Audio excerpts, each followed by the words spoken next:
Welcome to Curito Connects. I'm your host, Jenn, and I've been conversing with friends around the world about life challenges and impactful moments.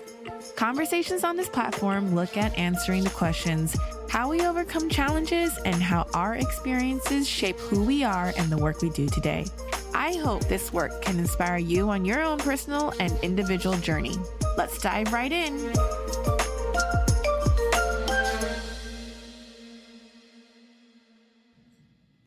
Hello, my guest today is Meredith Schweig, a Harvard PhD Fulbright Scholar and currently assistant professor of Ethnomusicology at Emory University, who writes about popular music in Taiwan and a dear family friend. Hi, Meredith.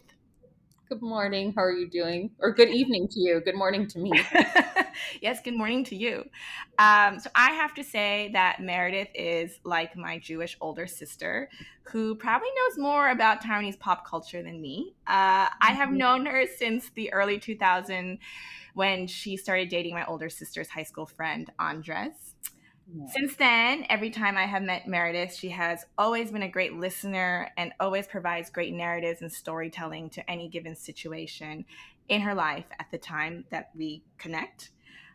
Always full of life and positivity. And I know that over the years, there has been a lot of ups and downs, lots of roller coaster rides for her, from balancing a long distance marriage to when her parents passed a year apart of each other prior to the pandemic, and many more.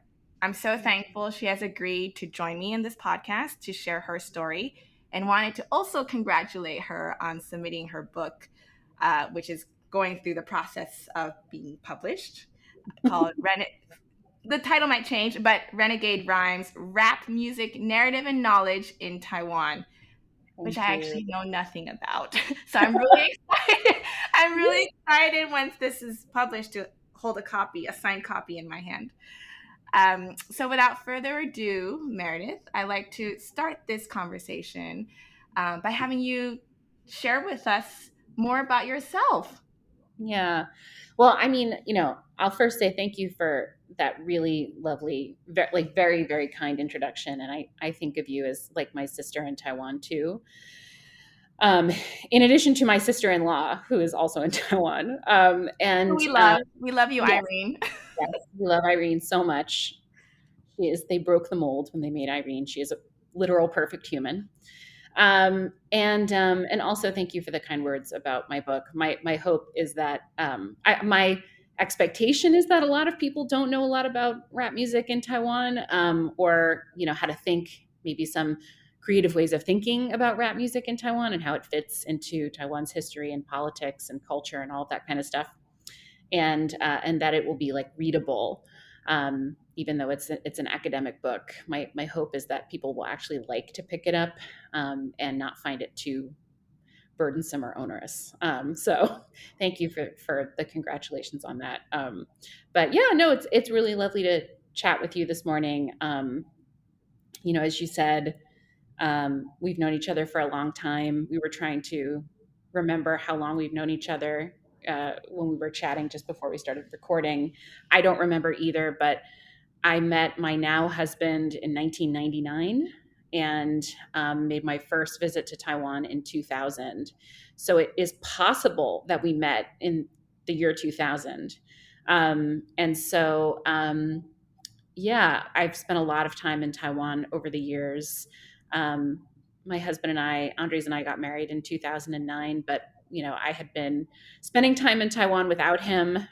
He's the reason that I first went to Taiwan. He wasn't the reason that I first went to East Asia. And we met actually through musical activities. He plays piano. I was a singer. We both were taking music classes in college, but I had visited China with my father in high school. My father was working for a telecommunications company and had been doing a joint venture in the PRC at that time. And so he took a business trip and said, "You want to come?" one year. And I said, "Sure." And we spent a couple of weeks traveling around China, and I think it was around 1994 and 94, 95. And so I decided on that trip that I wanted to learn Mandarin, because I was so lost linguistically. in China. And I thought, oh, I'd really love to learn this. I grew up speaking Dutch and English because I lived in Amsterdam as a child. Dutch is kind of a gateway language. It lets you understand a little bit of French, a little bit of German. It's kind of a conglomerate of a lot of other Western and Northern European languages. But Chinese was like, I felt like I was on another planet with Chinese. And so when I went to college, I was like, oh, I want to take some classes. But I met Andres because we were both musicians. And so after my freshman year, I went to China to study Mandarin for a summer semester. And I thought, well, why don't I go to Taiwan to see this guy that I like, that I'm dating? It would be kind of fun, not at the time knowing anything about Taiwan and certainly not understanding that I couldn't travel directly from China to Taiwan at that time. So I went to Hong Kong by myself and stayed in a little hotel, waited until I could, get a flight to go to Taipei, and that was the first time I visited. So, uh, yeah, so it's been a long time. But I had many years in Taiwan, summers, and then when I researched my dissertation, um, this last semester when I was in Taiwan on the Fulbright with my daughter, where Andres was not with me, and so I've kind of built my own life in Taiwan, separate from him as well, connected, always connected to, but separate from. Um, I have a small secret there. I think you know Taiwan better than Andres. that is true. That is true. I don't think I know Taiwanese popular culture better than you. I know I have like areas of very significant strength that maybe are like very niche, but I do think that because yeah, Andres left Taiwan, or hasn't lived in Taiwan since he was a high school student. So I think, yeah, he hasn't had an opportunity to kind of build a life as an adult, which is like a whole other thing, as you know. So yeah, we always have a lot of fun when we go together, and are always showing one another new things because we have different relationships to the island. So that's kind of a joy. Um, yeah. Um, there's certainly, yeah, the way that the way that I got into ethnomusicology is it kind of dovetails with this a little bit. Um, I think I knew that I was interested in ethnomusicology. I don't know if people listening to this know what ethnomusicology is. But ethnomusicology, I always have to kind of tell my students when they come into my classes for the first time, I mean, there's a lot of ways to define it. None of them are perfect. But we often say that it's the study of music in culture, um, or, sort of loosely the anthropological study of music. Um, and so I still have, because my dad was such a geek. I actually he let me borrow a computer. Um, I don't know if he was supposed to do this, but from his office when I was in high school, and because we didn't have computers, and I still have all the files from those years. Like I have files going back to 1994 because every time I got a new computer, we just transferred all the old stuff. So I have my college essays, my college application essays, and those say they actually say that I'm interested in studying ethnomusicology. So I must have known this early on, but when I started, what I knew, I went to Harvard, and so in Harvard you could do what's called a joint concentration, and I knew that I wanted to study Mandarin. I wanted to learn more about East Asian history broadly. I had become really interested in the history of the Pacific theater during the Second World War and during the Cold War when I was in high school. I knew I wanted to study more of that, and I wanted to study music, and ethnomusicology allowed me a way to bring those together. So that's what I wrote my undergraduate thesis too, on popular music and culture in Taiwan, and then worked outside of academia for a few years and decided I wanted to go back and pursue a graduate degree. Never quite believing that it would lead to a faculty career, but it did. And so I was in grad school from 2006 to 2013.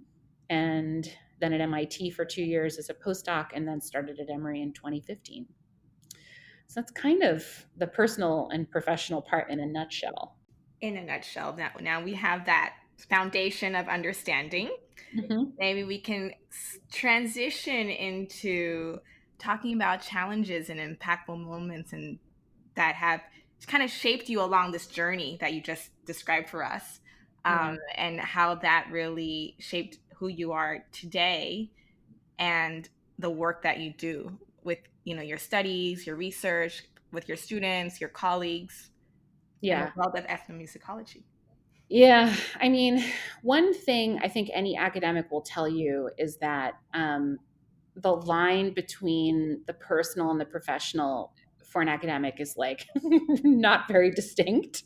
Um, our personal lives impinge a lot on our professional lives and vice versa. And so I really, I mean, I don't want to sound like Debbie Downer, but I can't really remember a time that this path wasn't fraught with challenge. And it kind of begins with actually the fact that um, I have a vision disorder, and so I am legally blind in my right eye, but also see double. So I perceive the right visual field through the left eye. I realize this sounds weird. I had an accident when I was a kid, and the brain is very plastic. No one has really ever been able to explain why I healed in the way that I did, but I don't have a lens in my right eye, and my cornea was torn in half, and so my right pupil is also paralyzed. It makes it so that I don't really drive, and I've always found, um, you know, reading and writing to be kind of a struggle. And so, in some ways, the story of my academic career has always been a story of like kind of continually pushing, just like trying to push through that and push past that. Um, and really not actually feeling empowered to ask for accommodations until I was in graduate school. So it wasn't until I took my qualifying exams in graduate school that I was like, I like really need extra time on this. I can't do this fast enough. What broke that for you? I don't know. I do remember the day that I went into the like the administrator's office to talk about it. I think, I had teachers when I was younger who I had some wonderful teachers, but I all like mostly wonderful teachers, but I had a few memorable teachers, I think, who made me feel some shame about having this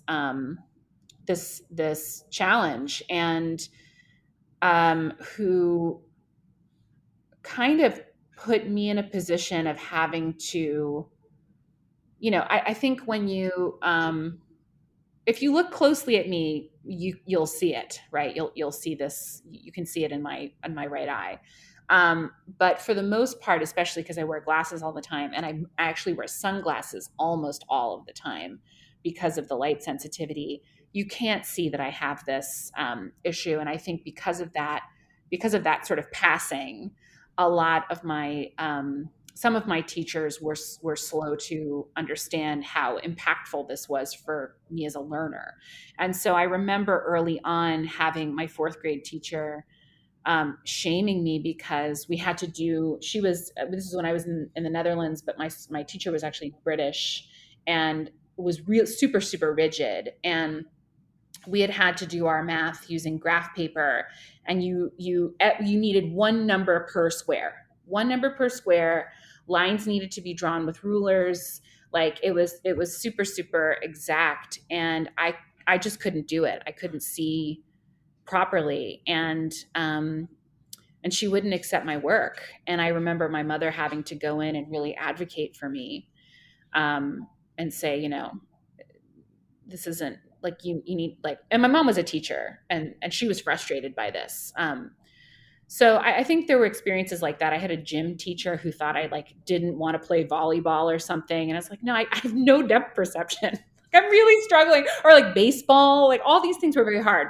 So I think I actually carried a lot of shame about it, and I still actually carry a lot of shame about not driving, because it's really hard to be an American mother in a city with like a poorly developed public transit system, like Atlanta, and to feel like functional, right, as a parent, not being able to drive. And so I think I just didn't feel like I could ask for help for a long time. And then I did.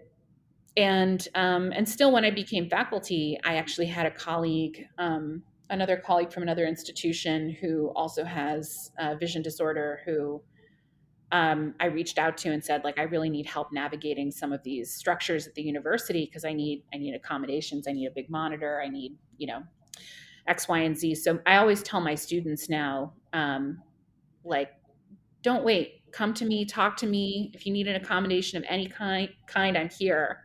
And we also have structures on campus that are designed to help meet your needs. So let's do it together. Right. So I think that was kind of a challenge from the get-go. But along the way, there have been a lot of others. I think even, yeah. Can I ask that if we go back to talking about this eye impairment for you and the struggle with that? Yeah.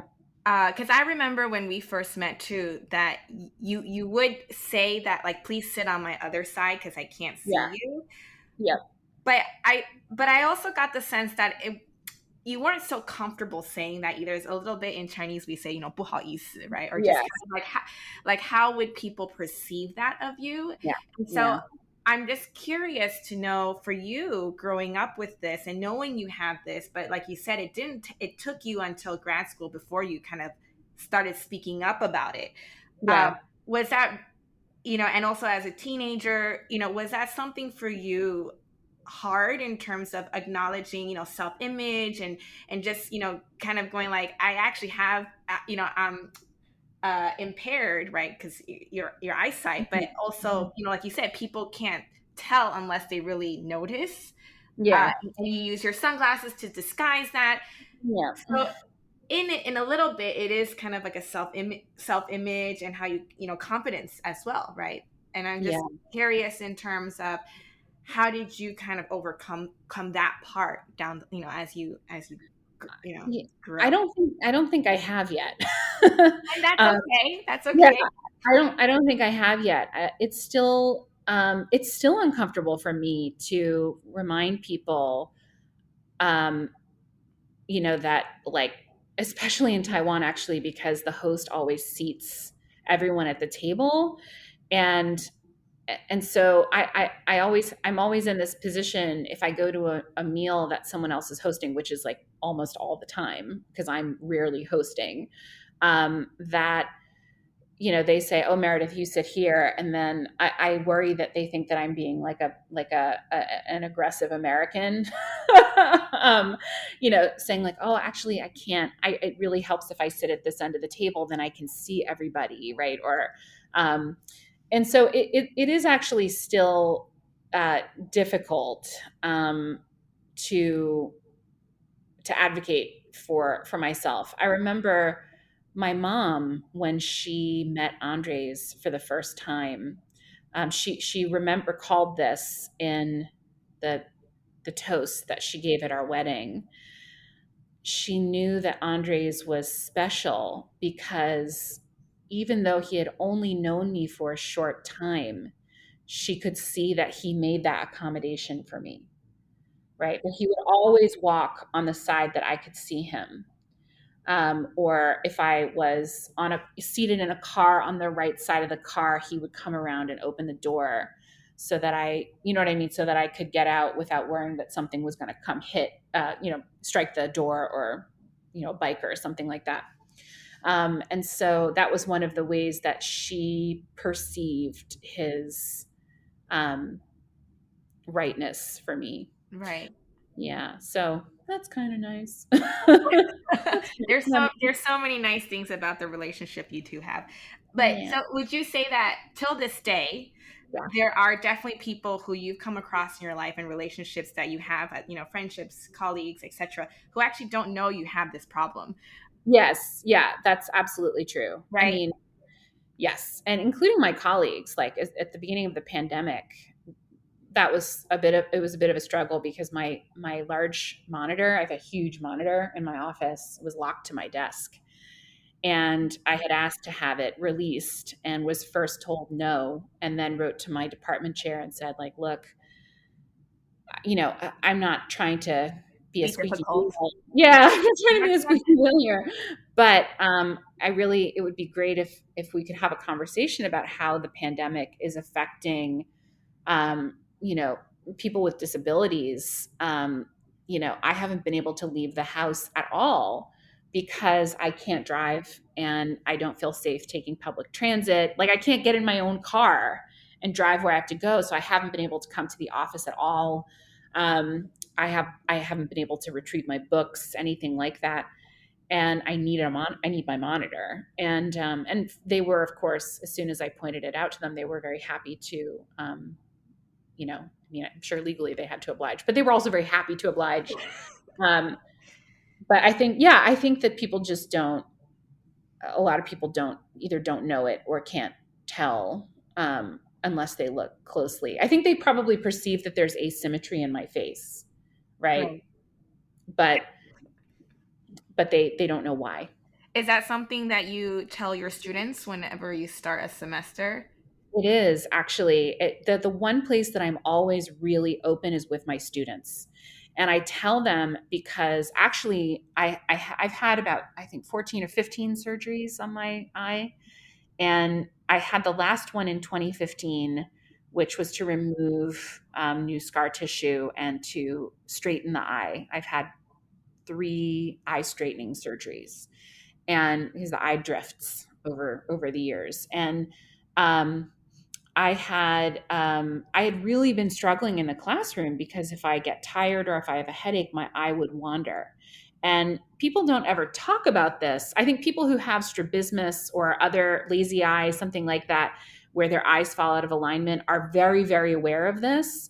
But there are real social consequences to having eyes that don't align, right? Like people don't know where to look, they don't know what's wrong. And it's such a common thing. There are even famous actors who have strabismus, lazy eye, right? And so um, I was really lucky after looking at meeting with a lot of doctors who my case is so complicated, like the injury that I had was so complicated, and the number of surgeries I've had, there's so much work that has been done on the eye. It took me a long time to find a surgeon that really understood it. One of the things that was powerful was that he understood that there was a social component to having to correcting the strabismus a third time. And so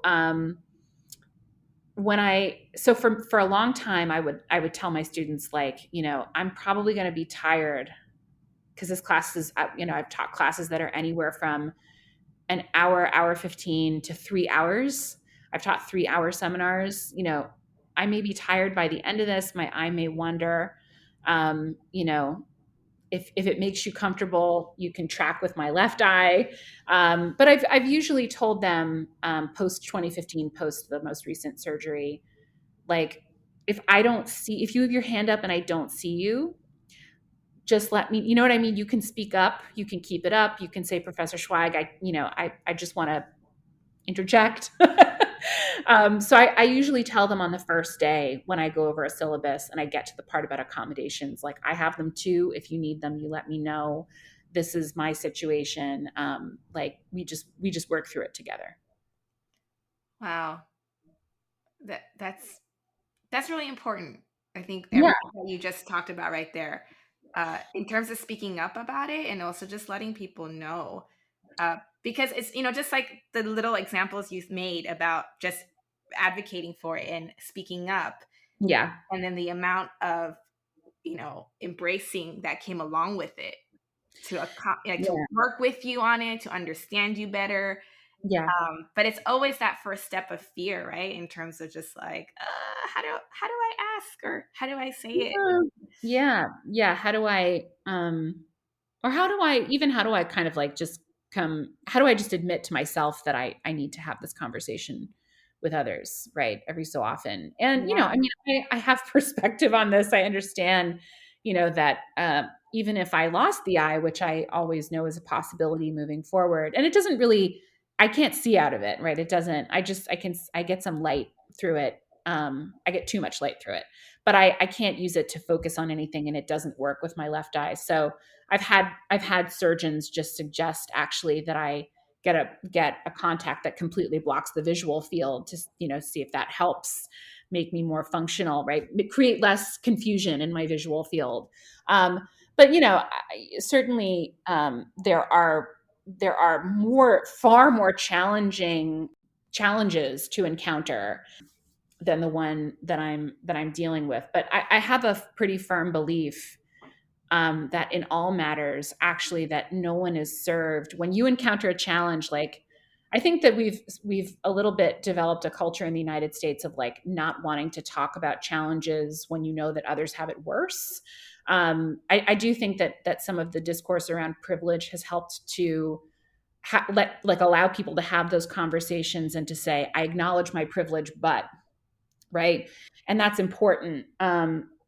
So yeah, I acknowledge all of the kinds of privilege I have, right? But I think that actually one of the things that we don't get at enough is the importance of having like when you have a challenge like mine, of if you feel safe enough to and empowered enough to, revealing it, so that others who do have more serious challenges gradually can feel empowered to reveal those as well, right?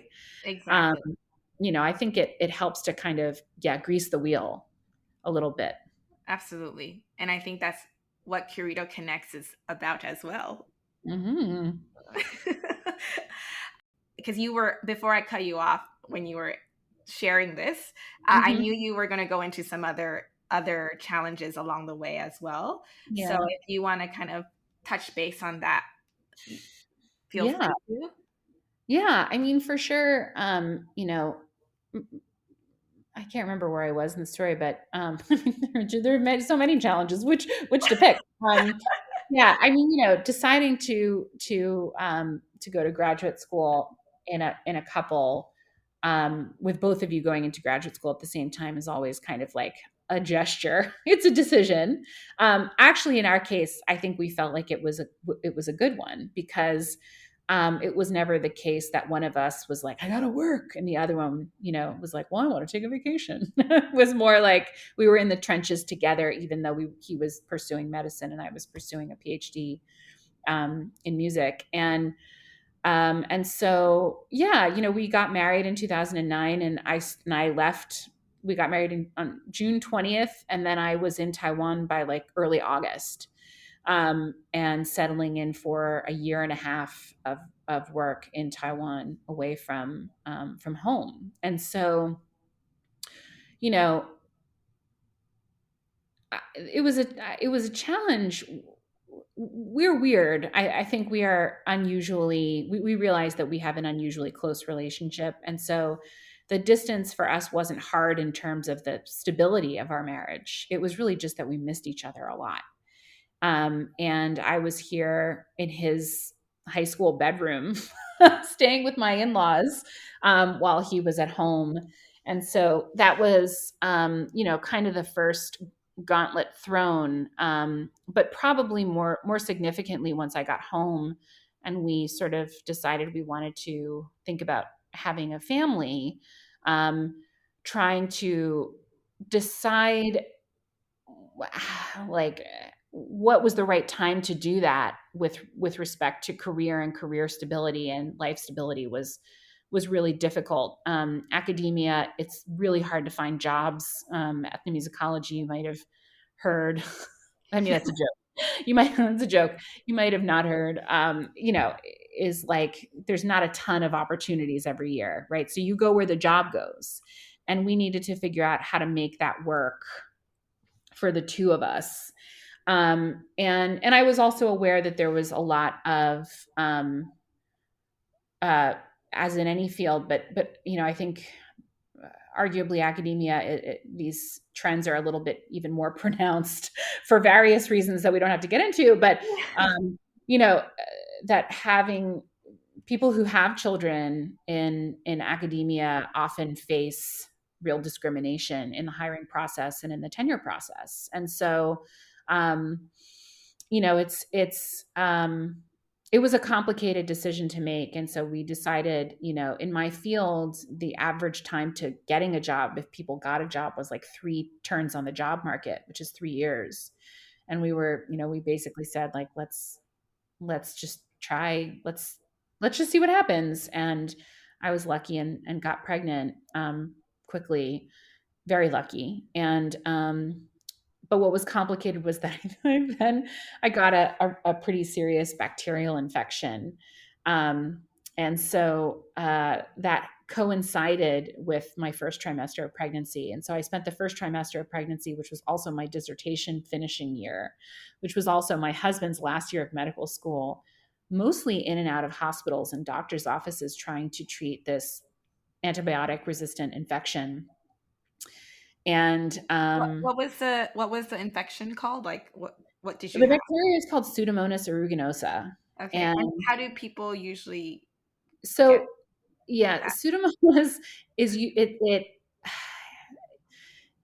I was an unu I it, this was weird that this happened to me. So basically before I had tried to get pregnant, I asked my doctor, like, are there any things I should do before we try for a family? And she said, well, you could go to the dentist, make sure you don't need any like serious dental work, because you don't want to be pregnant and like worrying about a dental infection, right? For example, it was just a question that I asked, and she said, oh, I know that you have a mole on your lower leg you're worried about. So why don't you go to the dermatologist and they can take a look? And so the dermatologist, I went to see the dermatologist. It's truly a teeny, teeny, tiny dot, but I have like no moles on my body except for this one. And I went to see the dermatologist, and he said, this is nothing. Like, there's nothing suspicious about this. And so I said, yeah, but I don't know. And he said, well, I can take it off, like, if you'd like. And so I said, okay, sure.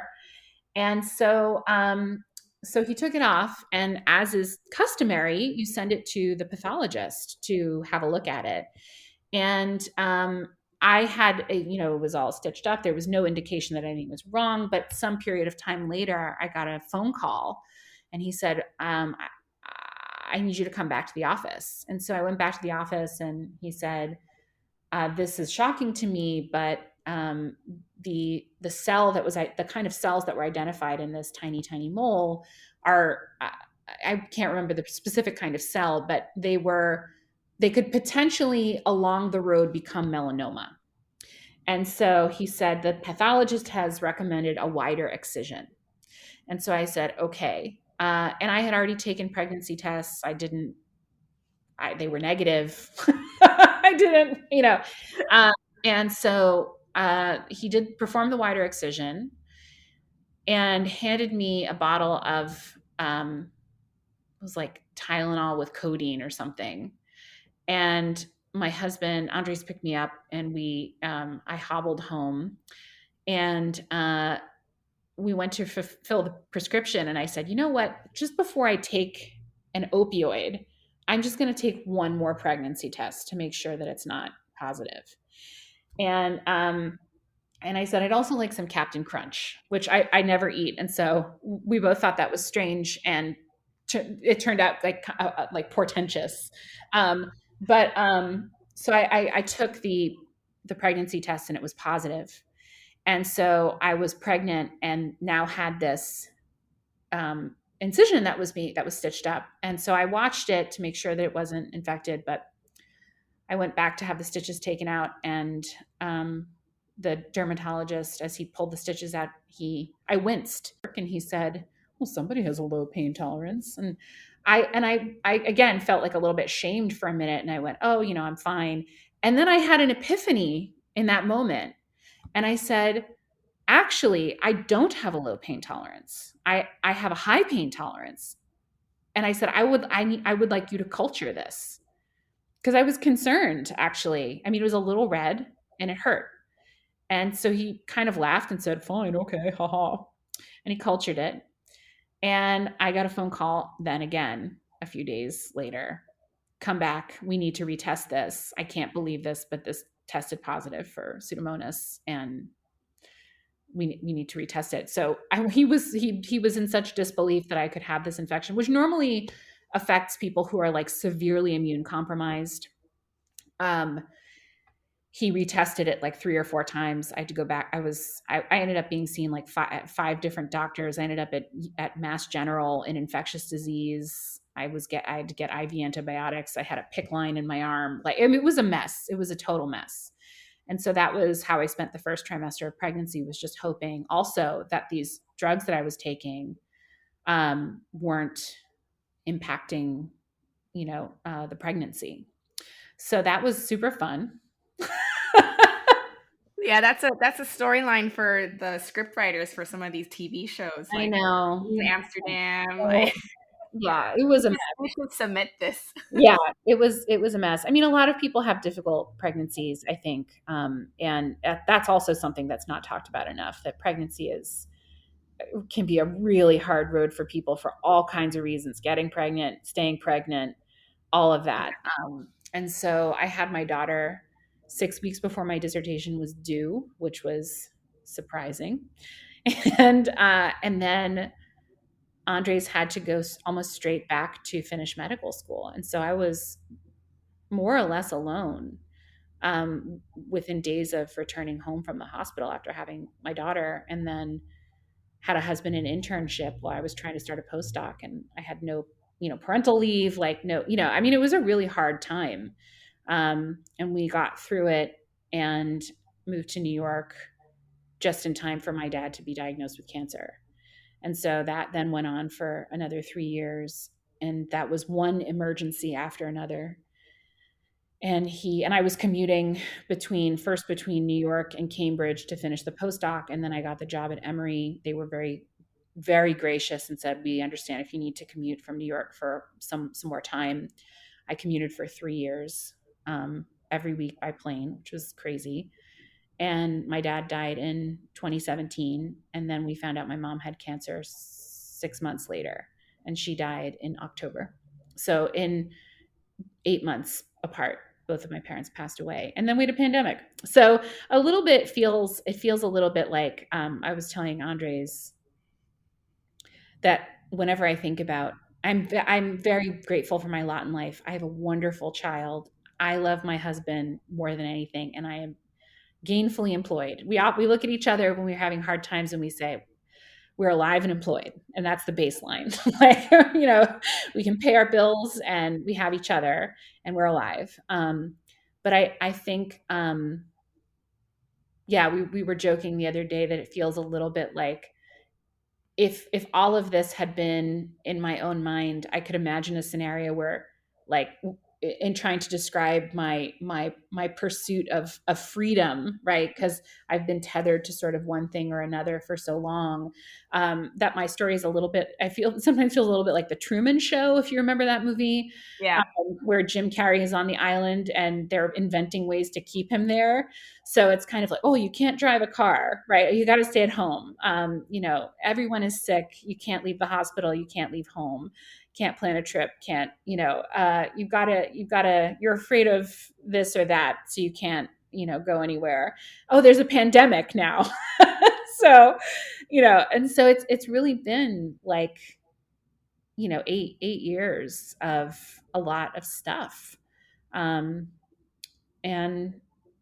yeah, everyone's just got stuff, Everyone's got stuff, everyone's absolutely. got stuff. And I mean, thank you so much for sharing all of that. Definitely new things I haven't heard before. Yeah. But I like we said, everyone has stuff. But what kept you grounded this whole time? Am I grounded? I don't know. I mean, it's gonna, fortuitously my family, right? like really my family. I'm married to the best person of like all the people. And We love you, Andres. Yes, he is somewhere. I think he might be taking a nap right now, but he's you know, and I mean he's had his own stuff. My parents were also very very close to him. You know, losing them was very very hard on him, and he is a radiologist who works in emergency medicine. So the pandemic has really been very very hard on them. He works really odd hours, and but he is just my absolute best friend, and we view things, we view challenges as a team. I really do.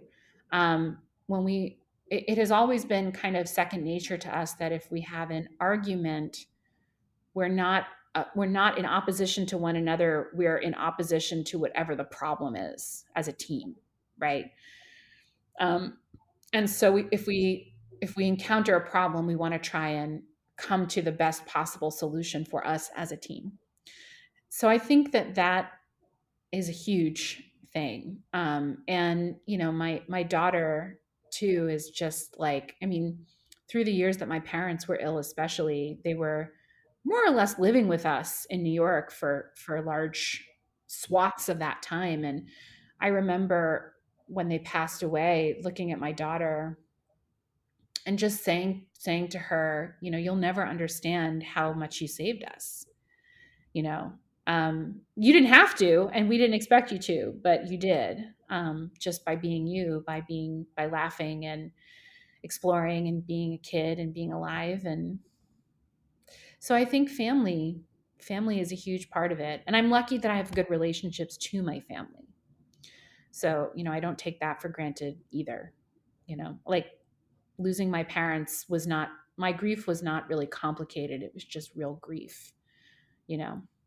So it Yeah. was, yeah. So before we wrap up, what wise wisdom or 2 cent would you share with other people who can relate to your storyline? Feel like they're like they're drowning under all these things, like you said, Truman Show. It's like you think you're getting out of it, and then the next thing comes, and you're like, Yeah. how is this never ending? In terms of making them stay positive about it. And and for you, obviously, you said earlier, it's your family.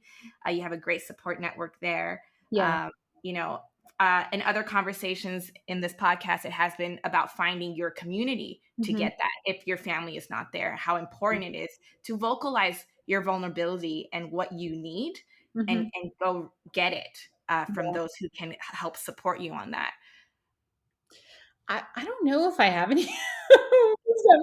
I'm too much of a cynic to think that I have anything to really offer that would be one size fits all. I mean, I think one thing is to realize that, yeah, everyone is struggling in some way, and it's not one size fits all. And so one person's solution is not another person's solution, right? Community may be the answer for some, and feeling entitled to taking space might be the answer for someone else, right? Like actually pulling back a little bit might be the answer for someone else. Yeah. Um, if I were, you know, when you ask that question, like the first thing that comes to mind refers to a challenge that I didn't discuss, which I don't have to get into, but which you're aware of, which is that I don't like to fly. And I had to fly every week for almost every week during the school year for 3 years. And I had to learn how, like, I am maybe, I'm like a real test case for exposure therapy for fear of flying. Um, but I feel like I learned I developed an important strategy. So maybe I don't have wisdom, but I have a strategy for dealing with my fear of flying, which I think applies to lots of things that create fear or anxiety for people. And that is that prior to starting to do this every week, having to do it really regularly, if I had to take a flight, I would start worrying about it days before, if not weeks, right? It would just start to build up as like something I dreaded and felt, you know, disempowered by. And I think when I had to start flying so frequently, I developed a strategy, which was I would not allow myself to think about the flight until I was literally until I was boarding the plane. I wouldn't even think about it while I was going through security, right? Or while I was sitting in the airport. It wasn't until I was boarding the plane that I allowed myself to think about the flight. And I find myself doing that in a lot of different spheres of my life now, right? Just sort of saying, what is the thing in front of me, right? I can't fix all of the other 12 problems, right? That aren't in front of me at this moment. I can only address the thing that is in front of me and put everything else on a list that I get to when I can.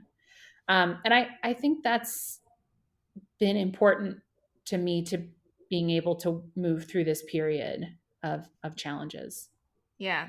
I mean, that's a great strategy. So good to know that. Yeah. It's almost like saying changing mindset too, right? It's like a switch. How do you switch that? Yeah. And it's It's hard. not it's not easy. It's not easy. No. No, Yeah. but I think at a certain point it almost becomes a survival mechanism, right? Like you kind of can't do it any other way. You can't do it any other way. And so you figure out what works for you. And yeah, I mean, I remember in graduate school, I went to a seminar that they offered that was on, remaining present, right? And when someone talked to me in the abstract about the importance of remaining present, I really couldn't make it work for me, right? Like just the idea of, oh, I got to stay in the present. It didn't. But when I started to deal with this issue of having to do something I was really afraid of doing twice a week, there and back, I started to be able to apply the principle of remaining present. And so I think that was really important for me. Yeah. That was like your aha light bulb switch went Yeah. on. Yeah, exactly.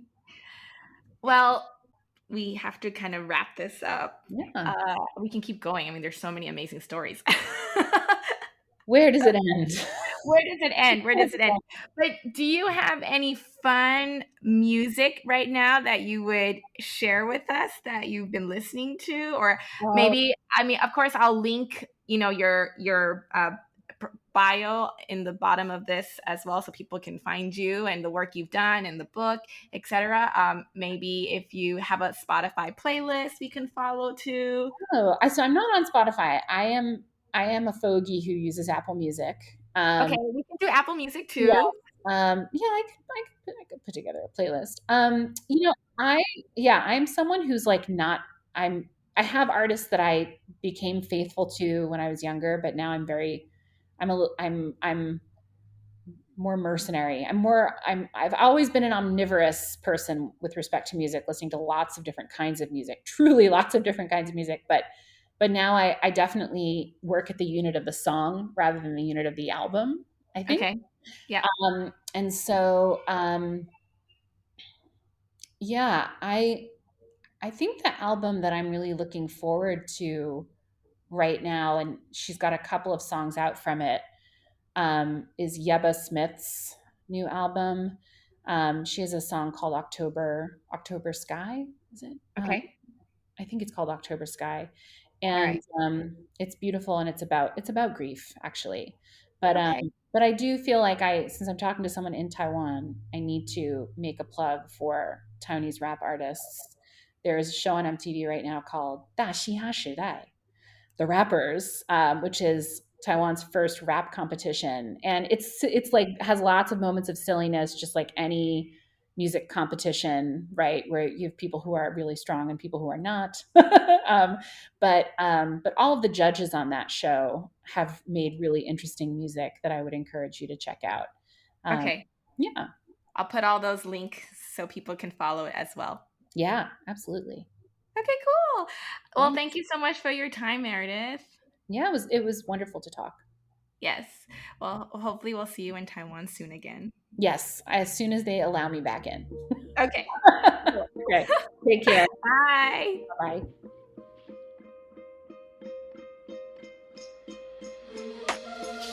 That's all we have time for today. Thank you for listening to Curito Connects.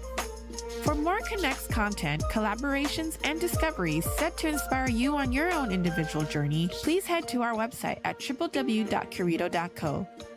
Until next time, stay inspired, and thank you for joining us at Curito Connects.